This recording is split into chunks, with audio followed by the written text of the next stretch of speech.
Halo semua, jumpa lagi dengan saya Fairuz, salah satu arsitek dari PT Rancang Reka Ruang di channel Belajar Arsitektur. Bagi teman-teman yang belum subscribe channel ini, yuk klik tombol channel subscribe di bawah ini dan nyalakan lonceng notifikasinya supaya kalian tidak ketinggalan video terbaru dari kami. Nah, di video kali ini kita akan membahas soal konsep membangun rumah yang cukup populer di Indonesia, yaitu konsep rumah tumbuh. Teman-teman udah ada yang pernah dengar soal konsep rumah tumbuh ini belum? Nah, kalau belum dan teman-teman masih penasaran, simak video ini sampai akhir ya. Apa itu rumah tumbuh? Nah, konsep rumah tumbuh atau growing house ini lagi banyak diterapkan di Indonesia. Secara definisi, konsep rumah tumbuh ini bisa diartikan sebagai proses pembangunan yang dilakukan secara bertahap. Cara ini biasanya dilakukan oleh pasangan muda atau keluarga kecil yang beranggotakan rata-rata 4 orang. Alasan yang melatar belakangi untuk menggunakan konsep rumah tumbuh ini adalah karena kondisi keuangan yang tidak memungkinkan untuk pembangunan rumah secara keseluruhan dalam satu tahap. Prosesnya pun pada umumnya dilakukan dengan jangka waktu yang cukup panjang.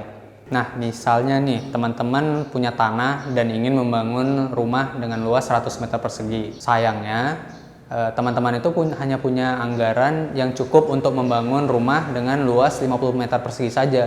Maka, agar pembangunan bisa dilakukan secara maksimal dengan budget yang ada, teman-teman bisa menggunakan konsep rumah tumbuh ini. Dan untuk menyelesaikan pembangunan secara menyeluruh, teman-teman bisa menabung terlebih dahulu. Nah, ketika dananya sudah mencukupi, teman-teman bisa menyelesaikan pembangunan secara keseluruhan. Konsep pembangunan rumah tumbuh ini juga bisa menyesuaikan dengan anggota keluarga yang ada. Nah, ketika misalnya ada anggota keluarga baru atau anak-anak yang beranjak remaja dan membutuhkan kamar yang terpisah, teman-teman bisa melanjutkan pembangunan rumah dengan konsep growing house ini. Jenis-jenis rumah tumbuh. Terdapat 2 jenis rumah tumbuh, yaitu rumah tumbuh secara vertikal dan juga rumah tumbuh secara horizontal. Yang pertama, rumah tumbuh vertikal. Nah, sesuai namanya nih, rumah tumbuh vertikal itu adalah rumah yang tumbuhnya ke atas, bukan ke samping. Hal yang perlu diperhatikan dari rumah tumbuh vertikal ini adalah penerapan struktur-struktur rumah yang harus dipersiapkan sejak awal, yaitu pondasi, kolom balok, dan juga plat lantai atau dak. Karena 3 komponen utama inilah yang idealnya harus dipersiapkan di waktu yang sama untuk mendapatkan ikatan struktur yang kokoh dan aman. Sehingga perencanaan lantai 2 alangkah baiknya sudah terdesain sejak awal, walaupun nantinya akan dibangun di kemudian hari. Nah, hal ini yang biasanya sering luput di masyarakat pada umumnya, sehingga berakibat pada adanya pembongkaran secara signifikan ketika proses pengembangan dilanjutkan. Tentu saja, selain fungsi rumah di bawahnya akan terganggu dan bahkan saja bisa tidak digunakan, biaya yang dikeluarkan malah lebih besar gitu. Niatnya kita saving, malah spending. Yang kedua, rumah tumbuh horizontal. Nah, kalau tadi kita membahas rumah tumbuh vertikal yang tumbuh ke atas, nah sekarang kita membahas rumah tumbuh horizontal yang ke samping. Rumah tumbuh horizontal ini biasanya memerlukan lahan yang lebih luas, karena bisa jadi pengembangannya itu menjadi 2 kali luas bangunan awal. Ya, tergantung kebutuhan pengguna sih. Untuk membangun rumah tumbuh jenis horizontal ini tidak perlu memerlukan pondasi sekuat rumah tumbuh vertikal. Karena prinsipnya emang untuk menambah luasan atau fungsi-fungsi ruang yang baru, bukan menambah jumlah lantai. Yang perlu diperhatikan ketika menerapkan konsep rumah tumbuh secara horizontal ini ialah akses ataupun jalur yang perlu dipersiapkan ketika proses penambahan bangunan dilakukan.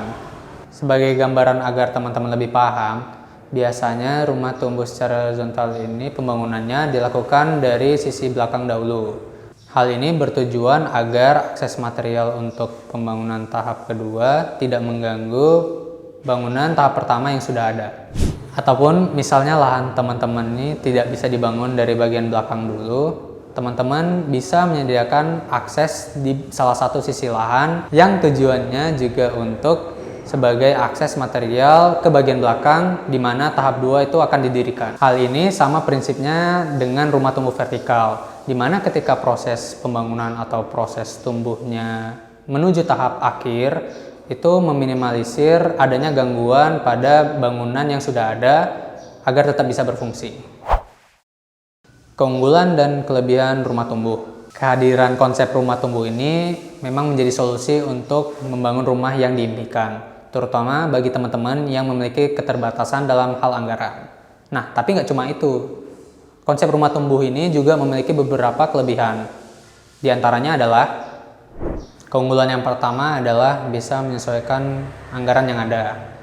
Tentu keuntungan dari proses pembangunan rumah tumbuh ini adalah bisa menyesuaikan keadaan anggaran yang ada. Ketika budget sudah terkumpul, teman-teman bisa melanjutkan proses pembangunan tanpa membongkar atau merenovasi rumah ulang. Teman-teman hanya perlu meneruskan proses pembangunan sesuai dengan konsep desain dan denah awal. Keunggulan yang kedua adalah pemilik bisa mengatur sendiri jadwal pembangunan. Kelebihan konsep rumah tumbuh berikutnya adalah terkait dengan penentuan jadwal pembangunan. Dengan memilih konsep ini, teman-teman selaku pemilik rumah memiliki wewenang dan kontrol penuh untuk menentukan jadwal pembangunan rumah teman-teman. Menariknya, jadwal pembangunan ini bisa disesuaikan dengan kondisi finansial atau keuangan dari pemilik rumah. Misalnya nih, ketika tahap pembangunan awal sudah jadi, teman-teman bisa melanjutkan proses pembangunan ketika anak-anak akan tumbuh besar dan memerlukan kamar sendiri, di mana saat ini tuh bisa menggunakan kamar bersama.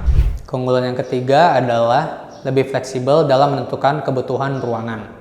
Memilih konsep rumah tumbuh ini menjadikan pemilik rumah bisa secara bebas mengatur dan menentukan kebutuhan ruang sesuai waktunya. Keuntungan ini dapat dirasakan oleh khususnya teman-teman yang memiliki usaha. Jika di kemudian hari teman-teman ingin memiliki ruang tambahan usaha, maka konsep rumah tumbuh ini sangat bermanfaat untuk teman-teman. Namun dengan catatan, apabila rumah tumbuh ini dilakukan secara vertikal, tidak direkomendasikan untuk merubah denah ataupun ruang dengan sesuka hati, karena struktur dan pemipaan sudah dirancang secara fit di awal, sehingga yang bisa dilakukan hanyalah merubah interior, tema dalam ruangan, ataupun bukaan-bukaan seperti pintu dan jendela yang sifatnya non-struktural.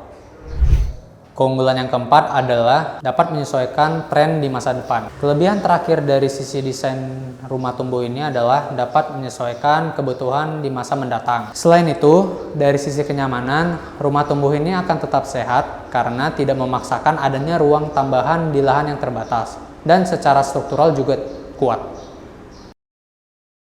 Demikian video kami tentang konsep rumah tumbuh, semoga dapat menambah ilmu bagi teman-teman semua.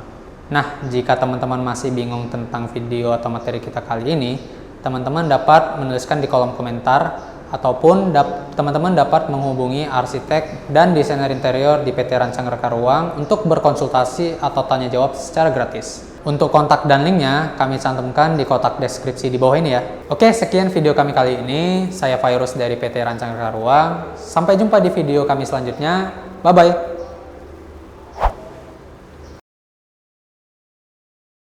Hal ini yang biasanya sering luput dari masyarakat pada umumnya, sehingga